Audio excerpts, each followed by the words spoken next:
And welcome back to another video. Okay, because we're setting up a garden pond and a patio pond, I thought I'd go through useful fish that you can have in your ponds.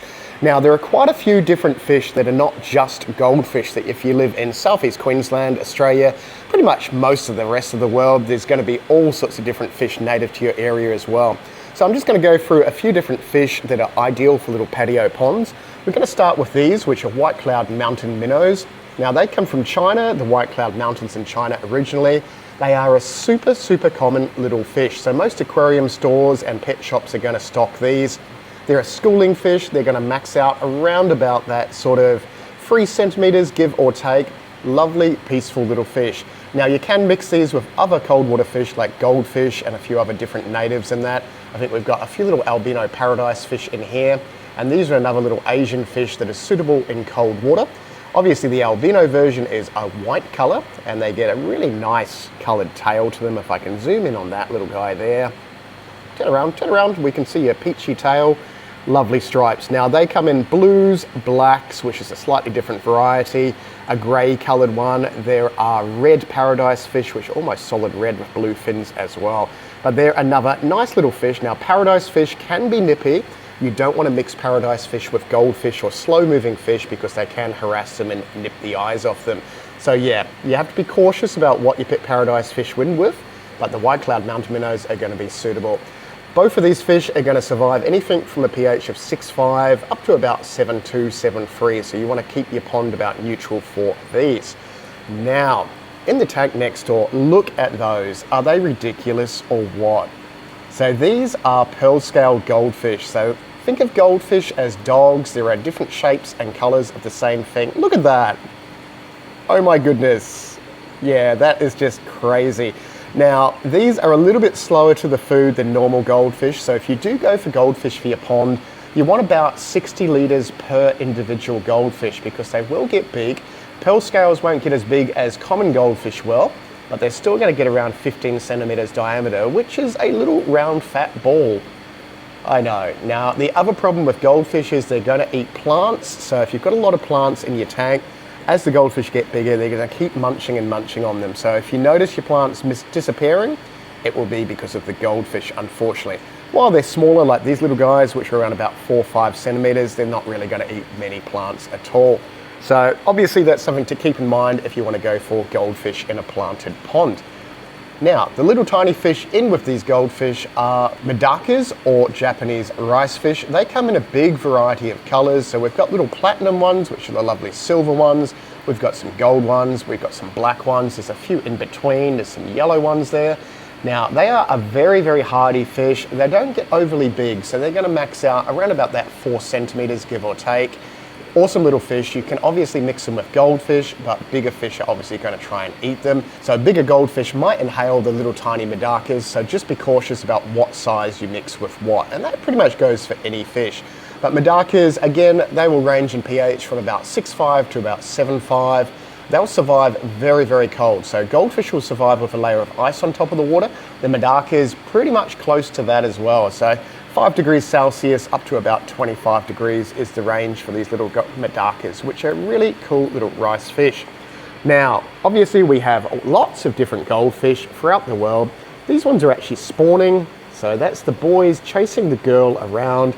Goldfish aren't aggressive, but when they're chasing each other like that, that is them laying eggs. So these are fantails, and a fantail goldfish is just a normal goldfish, double tail, little pot belly. They're going to get pretty big, so they're going to get at least 20 centimeters or 8 inches long, which is a very big fish. They're going to try and destroy a lot of plants as well. So again, sort of 60 to 80 liters per goldfish, ideally, and ideally good filtration for them as well. Now, we spotted around here some really cool goldfish. So these are actually golden goldfish. I know, there is such a thing. So a comet goldfish is just a normal streamlined fish like that. And as they get bigger, their tail gets longer as well. Hence the name comet. But these will get a little bit bigger again compared to your fantails and that. So think of these as like the Great Dane of fish, if that even makes sense. So going with all goldfish of different shapes and colors of the same sort of thing, these will get quite big. So 25 centimeters, 30 centimeters. So you are going to need a decent sized pond for goldfish. And if we move along here, these are the normal goldfish. Okay, see the difference? Yeah, normal goldfish are orange and goldfish are gold. Now, there is a huge variety of different colors and shapes. Red and white comets like that one at the back. You can just start to see the tail stretching out a little bit. As they get bigger, and they will get half the size of this tank, to give you an idea. This is a 60 centimeter tank or 2-foot tank. So they're going to grow half the size of that aquarium, which is a very, very big fish. So ideally, only bigger ponds you want for goldfish. Let's scoot around the other side and show you some different ones. And we have more goldfish. Okay, now we have some young orandas. It looks like a fantail, but it's got a weird bump on its head. As they mature, they get a huge, big, bumpy head. Unfortunately, I don't have any big mature orandas to show you in this video, but there will be more videos. So obviously click the thumbs up or subscribe if you want to see more videos like this. But in the back, we have shabunkins, these kind of weird, drab-looking goldfish. Yes, and all different colors. They're sort of like a tabby of the fish world. So shabunkins is just like a comet, but they have a different motley color to them. So they come in blues, pinks, all sorts of different colors. These ones are just your normal everyday shabunkin, but as they mature, they're going to get more sort of iridescent blues to them and cool little sparkly scales. Again, they will get quite big, so you want to make sure you have a very, very big pond or tank for them. Now, in here, we have some golden white cloud mountain minnows. So golden white cloud mountain minnows are the exantic version of a normal white cloud mountain minnow. And we have some calico ranchus, which is another type of goldfish. See how they don't have the dorsal fin? They just look weird. Yeah, they won't get as big as other goldfish, but they're still going to max out about that sort of 15-20 centimeter body size. So anything goldfish, you do need a lot of room for. The white cloud mountain minnows, 3 centimeters at max, and schooling fish, so you want a group of them. In the tank next door, now being in Australia, we have a lot of native rainbow fish. So these rainbow fish are Barcoo River rainbows. Yes, they look very, very boring at the moment, but as they mature, they're going to end up a really nice fish. They're going to go greens, yellows. They're going to max out about 12 centimeters or so, so you will need a decent room for them. Rainbow fish work perfectly fine with goldfish, not a nippy fish, and they're big enough not to get eaten by even adult goldfish.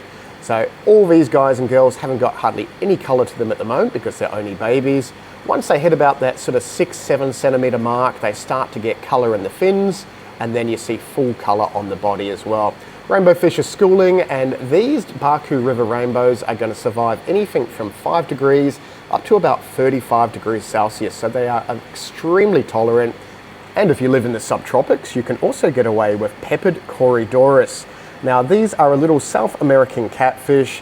Don't want to mix them with goldfish because they have a little barb underneath their eye on each side. He just winked at us.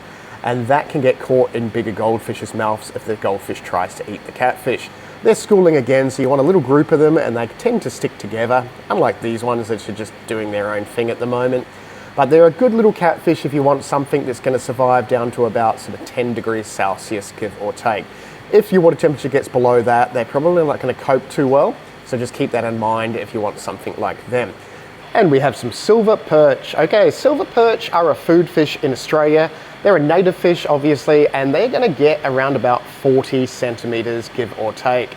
Obviously, silver, they are a pretty robust fish. You don't want to mix these with goldfish because they will nip at the fins of them as they mature, but they're going to survive very, very cold to tropical. So they are, again, a very, very hardy fish, much like the rainbow fish, anything from 5 degrees all the way up to about 35 degrees Celsius. pH-wise, anything from about 6 to about 7.5, even up to 8. So they are a very, very tolerant fish. As long as the water quality doesn't jump all over the place, they are going to be a very easy fish to keep in slightly bigger ponds, obviously being about 40 centimeters or so total length. And awesome, awesome fish for aquaponics, if you want to eat the fish, that is. Otherwise, yeah, they're going to work perfectly fine in aquaponics just as something that eats a lot of food and produces a lot of waste. In the tank next door, we have another native fish. So these are Tandanus catfish. These are really, really cool, otherwise known as an eel-tail catfish. Again, an Australian native. They are going to get huge, anything from 60 to 70 even 90 centimeters long, which is a monster of a fish. Now, not only are they a lovely weird looking fish that looks like a half eel, half catfish, they have a venomous dorsal spine. Not enough to kill you, but sort of like a very bad wasp sting. So you don't want to get stung by them, so a lot of caution if you've got these in your pond and you just put your hand in there. You don't want to get stabbed by one of these, especially when they get bigger. And yeah, a metre long catfish with a venomous dorsal spine, welcome to Australia. Now, they will get quite big again. They're going to harass things like goldfish, but you can keep them with bigger perch and a few other native fish like Australian bass and yellow belly, and a few other different ones, barcoo grunters, which we will go through in another video. But how cool are they? Another awesome weird native fish if you've got a lot of volume for them. So obviously very big ponds for these.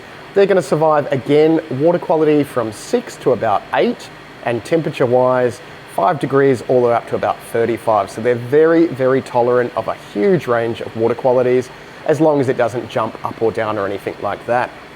Now, in this tank, we have some black moor goldfish. Okay, again, another type of goldfish, and we have some really nice red shubunkins. So these are slightly different shubunkins than the ones you saw in the other tank. Obviously more red to them. There's blue shubunkins, pink shubunkins, all sorts of stuff like that. Still goldfish. The shubunkins are going to get that 30 centimeters easy. The black moors are going to get around about sort of 20-25 centimeter diameter, which is a huge big black googly-eyed fish. Again, they're both going to eat plants, and same care as all the other goldfish. If you mix your double tails with your single tails, just make sure that the double tails get enough food when you feed them, because they're a little bit slower to getting to the food.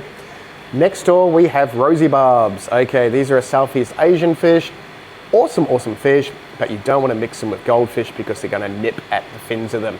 They come in a huge variety of colors. There's long fins, there's short fins, there's red ones, there's yellow ones, there's platinumy gold ones, all sorts of colors. There's even albino ones lurking around. Awesome fish. Schooling again, so you want to keep a group of them, and they're going to survive anything from 5 degrees up to like 30 degrees. Roughly pH wise, anything from 6 to 7, just above 7 is going to be fine for these guys and girls as well. So you can mix these with rainbow fish, you can mix them with your perch, all that sort of stuff. They're obviously not going to get too big. They're going to max out about that sort of 6 centimeters or so. So big Tandanus catfish are going to munch them, but big perch are going to sort of leave them alone, as long as you've got a group of these in a big enough volume. And if you did find this video interesting, click the thumbs up so I know. If you've got any questions, comment down below in the comments. I'll get back to you. This is my aquarium shop in South East Queensland. Been here for 26 years. So there will be a link in the description if you want to come and visit and see what fish we've got. Otherwise, there'll be different videos like this showing different cold water fish as they come and go. Hopefully you found this interesting, and we'll see you in the next video. Thanks heaps for watching.